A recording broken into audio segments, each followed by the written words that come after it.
तो अभी आपने आसमान का वीडियो देखा होगा हल्का सा। मुझे उसमें बादल तो दिख रहे हैं एक दो, मतलब पहले जितने बादलों की संख्या होती थी उससे काफ़ी कम दिख रही है। और एक और चीज़ है कि पहले आसमान थोड़ा और नीला दिखता था, आजकल बहुत दिनों से मैं देख रहा हूँ कि काफ़ी वॉश्ड आउट दिख रहा है। अब बादल भी क्योंकि दिख रहे हैं तो मैं पूरी तरीके से इसको केमट्रेल तो नहीं कह सकता क्योंकि एविडेंस नहीं है मेरे पास, लेकिन डेफिनेटली कुछ तो हो रहा है। ये आसमान के साथ कुछ तो छेड़छाड़ की जा रही है जो हमें अभी उतना निटी-ग्रिटीज़ में भी ना पता हो, लेकिन कुछ तो डेफिनेटली हो रहा है। और इसके बारे में मैं थोड़ी सी इन्फॉर्मेशन आपको दे दूँ कि ये जो टेक्नोलॉजी है ना, इसका नाम ही सेटन है।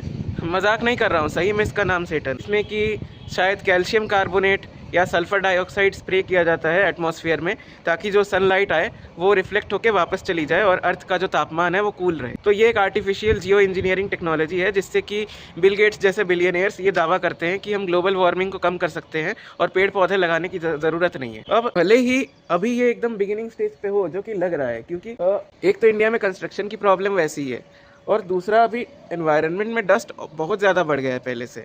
मतलब सोलर पैनल्स कहीं भी डिपॉजिट हों तो आप देखेंगे, या कुछ टाइल्स वगैरह जो छत पे जो वो होता है ना, छत पे ही आप कहीं आके देखिए कि बहुत ज़्यादा धूल जमा हो जाती है और आपने पिछले दिन साफ़ किया, अगले दिन फिर जमा हो गई। तो कुछ ना कुछ छेड़छाड़ तो हो रही है। अब बात ये है कि बिल गेट्स जैसे जो बिलियनियर्स हैं, कोई भी बिलियनियर वो ह्यूमन एग्जिस्टेंस को या एटमॉस्फेयर या अर्थ को ओन नहीं करता है। तो अगर ये लोग इंटरफेयर कर रहे हैं इस तरीके की टेक्नोलॉजी के साथ, जो कि हमारे में से ही कि किन्हीं लोगों ने बनाई होगी, तो ये कहाँ तक सही है? हमारे एग्जिस्टेंस पे सवाल उठ रहा है ना, हमारे वेल बीइंग, आने वाले कल पे सवाल उठ रहा है, आज पे भी सवाल उठ रहा है, क्योंकि आसमान इतना वॉश्ड आउट दिख रहा है, ये नॉर्मल नहीं है। आप थोड़े टाइम के लिए तो मान लीजिए कह सकते हैं कि यार ओवरकास्ट कंडीशंस हो सकती हैं, बरसात का मौसम है, लेकिन खुद देखिए कि मार्च का महीना है, अभी 15 मार्च भी नहीं हुआ है, आज 14 मार्च है और इसके बावजूद इतनी गर्मी हो रखी है यहाँ पर कि मतलब लग रहा है कि जैसे समर सीजन आ गया है। तो कुछ तो छेड़छाड़ हो रही है क्लाइमेट चेंज के नाम पर और ग्लोबल वार्मिंग को मिटिगेट करने के नाम। भले ही हम ग्लोबल वार्मिंग कम करना चाहते हैं, लेकिन उसका कॉस्ट ह्यूमन लाइव्स और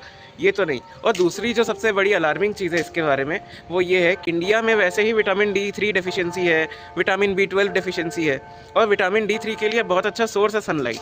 हम वैसे ही जो कॉर्पोरेट में काम करते हैं उनको सनलाइट मिल नहीं पाती है, क्योंकि 9 to 5 तो काम में ही लगे रहते हैं और पीक जो सनलाइट का टाइम है वो वही है 9 to 12, तो वो तो मिलने से रही। तो हम वैसे ही भी विटामिन D डेफिशिएंट तो हो ही रहे हैं। इसके बाद अगर जो बचे खुचे टाइम में भी आप ओवरकास्ट कंडीशन लगाने पे तुले हुए हैं, तो हमारे तो आधे लोग बीमारी से ही मर जाएंगे। और ये एक तरीके से सोची समझी चाल भी है कि हमेशा फार्मेसी इंडस्ट्री जो बिग फार्मा है उस पर डिपेंडेंट रहे लोग, तो कभी आप मतलब स्वस्थ होंगे ही नहीं, कभी आप मेडिकेशन बिल्स से बाहर ही नहीं निकल पाएंगे और पूरे टाइम आप एक स्टेडी सोर्स ऑफ रेवेन्यू बने रहेंगे।